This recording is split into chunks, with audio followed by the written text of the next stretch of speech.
Hello everyone, good morning. মোৰ চেনেলটোৰ আন এটি ভিডিঅ'লৈ আপোনালোক সকলোকে আকৌ এবাৰ স্বাগতম জনাইছো। আজি হৈছে 1 অক্টোবৰ, মানে আজি শুক্ৰবাৰ।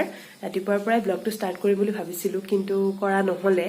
ৰাতিপুৱা এতিয়া ব্ৰেকফাষ্ট কৰি মেলি আজৰি হলো আৰু এতিয়া 11টাই বাজিলে। আৰু ভাবিছো এতিয়াৰ পৰা হলেও ব্লগটো ষ্টাৰ্ট কৰিছো, কিন্তু কিনো কৰো আপোনালোকক অলপ দেখুৱাই যাবলৈ চেষ্টা কৰিম। আজি এটা নতুনকৈ ৰেচিপি বনাম বুলি ভাবিছো। মাৰ পৰা শিকিছিলো এই ৰেচিপিটো, আৰু আপোনালোকৰ লগতো অকণমান শ্বেয়াৰ কৰিম কিনো বনাওঁ। তেনেহ'লে ব'লক দেৰি নকৰি আজিৰ ভিডিঅ'টো আমি এতিয়াৰ পৰা ষ্টাৰ্ট কৰোঁ।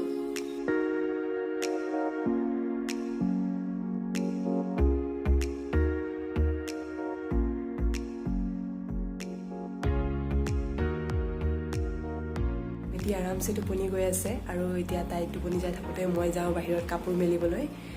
আজি বতৰটো খুবেই ধুনীয়া, ৰ'দ দিছে আজি ৰাতিপুৱাৰ পৰাই। কাপোৰখিনি বাহিৰত মেলি থৈ আহোঁগৈ, আৰু তাৰপাছত আপোনালোকক আকৌ লগ পাই আছোঁ। আজি পটলৰ চব্জি বনাবলৈ ওলাইছোঁ। তাৰ বাবে মই কেইটামান পটল লৈছোঁ, আৰু পটলকেইটা এনেকৈ মাজেৰে অলপ ফালি লৈছোঁ। গোটা গুটিকৈ ৰাখিছোঁ, কিন্তু অকণমান ফালি লৈছোঁ। এতিয়া এখন কেৰাহী লৈছোঁ, আৰু তাত অকণমান তেল দি পটলখিনি ভালকৈ ভাজি ল'ম।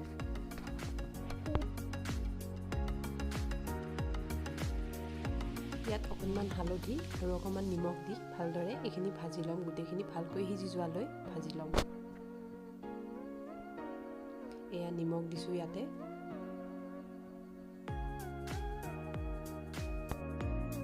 মছলাৰ বাবে মই লৈছোঁ এটা মিডিয়াম চাইজৰ পিঁয়াজ, 2টা জলকীয়া লৈছোঁ, অকণমান নহৰু লৈছোঁ, 4-5 ফুটামান, আৰু অকণমান আদা লৈছোঁ। এতিয়া এই গোটেইখিনি একেলগে আমি এটা পেষ্ট বনাই ল'ম। আৰু এটা বিলাহী লৈছোঁ, আৰু এটা সৰুকৈ কাটি আলু লৈছোঁ। এতিয়া এই পিঁয়াজ আৰু আদা নহৰুখিনি আমি ভালকৈ এটা পেষ্ট বনাই ল'ম মিহিকৈ। আমাৰ পটলখিনি ভজা হৈ গৈছে, ধুনীয়াকৈ সিজি গৈছে। আমি আলুখিনি ভাজি ল'ম। আলুখিনিতো অকণমান হালধি আৰু নিমখ দিম, আৰু দি ভালকৈ ভাজি ল'ম।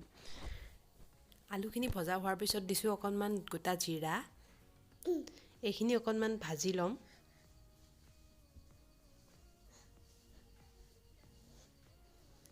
এইখিনি ভজা হোৱাৰ পাছত আমি পিঁয়াজ আৰু আদা নহৰুৰ মিশ্ৰণখিনি, যিখিনি আমি পেষ্ট বনাই লৈছিলোঁ, এইখিনি ইয়াতে দি দিম। আৰু এইখিনি ভালকৈ ওপৰলৈ তেল বিৰিঙি অহালৈ ভালকৈ ভাজি ল'ম।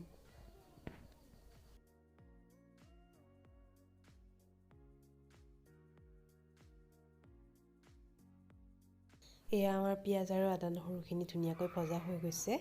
এতিয়া আমি ইয়াত দিম এটা মিডিয়াম চাইজৰ বিলাহী, যিটো আগতে কাটি ৰাখিছিলোঁ সৰুকৈ। সেই বিলাহীখিনি ইয়াত দি দিম, আৰু এইখিনিও এতিয়া ভালকৈ ভাজি ল'ম বিলাহীখিনি সিজি অহালৈ।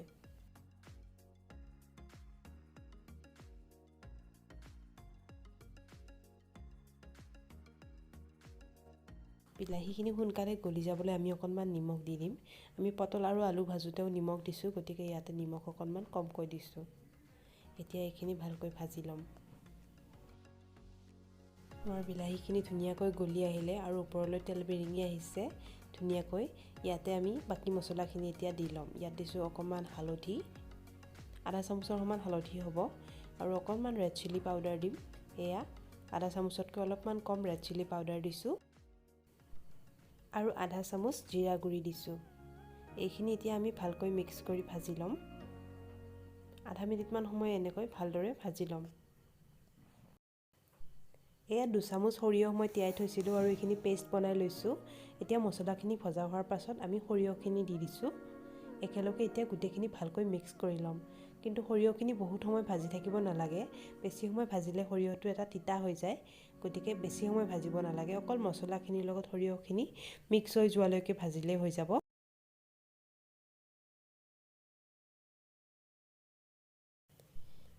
এতিয়া আগতে ভাজি থোৱা পটল আৰু আলুখিনি আমি ইয়াতে দি দিম। দি ভালকৈ মিক্স কৰি ল'ম।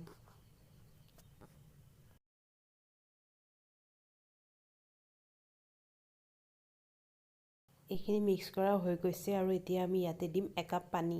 সৰু কাপেৰে 1 কাপ পানী দিছোঁ মই। এতিয়া এইখিনি ভালকৈ উতলিবলৈ দিম। এতিয়া ভালকৈ মিক্স কৰি লৈছোঁ গোটেইখিনি পানীৰ লগত, আৰু এতিয়া অকণমান সময় উতলিবলৈ দিম। ইয়াত মই 2 চামুচ টমেটো কেচাপো এড কৰি দিছোঁ। খাই খুব ভাল লাগে, টেঙা মিঠা টেষ্ট এটা আহে, কিন্তু কমপ্লিটলি অপশ্যনেল হয়, আপোনালোকে নিদিলেও খাবলৈ ভাল হ'ব। কিন্তু দিলে এটা বৰ ধুনীয়া টেঙা মিঠা টেষ্ট এটা আহে, সেইকাৰণে মই এড কৰিছোঁ। এতিয়া ভালকৈ মিক্স কৰি ল'ম, আৰু অকণমান সময় ঢাকনি দি ভালকৈ উতলিবলৈ দিম।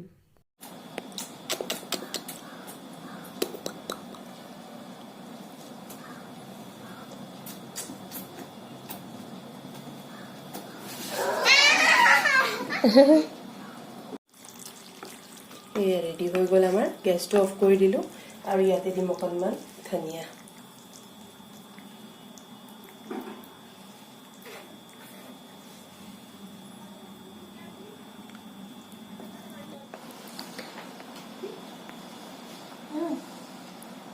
জিয়া কি খাইছা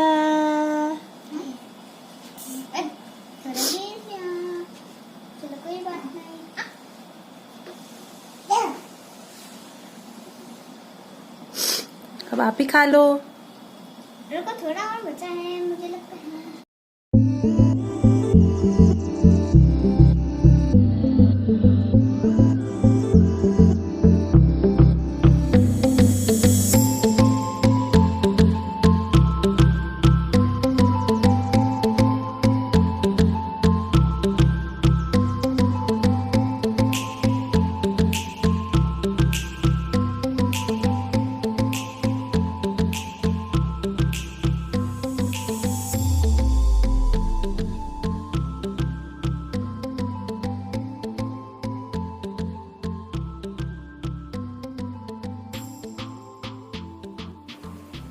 আমি ফুৰি চাকি আহিলোঁ এতিয়া 8টাই বাজিলে আমাৰ বেটি গ'ল টোপনি আৰু মই যাওঁ এতিয়া ভাত বনাবলৈ আৰু ভাবিছোঁ আজিৰ ব্লগটো আমি ইয়াতে সামৰোঁ একেবাৰে চিম্পল এটা ব্লগ আজি আপোনালোকৰ আগত আগবঢ়ালোঁ যদি মোৰ ব্লগটো চাই অলপমান ভাল লাগিলে তেনেহ'লে প্লিজ এটা লাইক কৰিব আৰু লগতে মোৰ চেনেলটো ছাবস্ক্ৰাইব কৰি দিব থেংক ইউ এভৰিৱান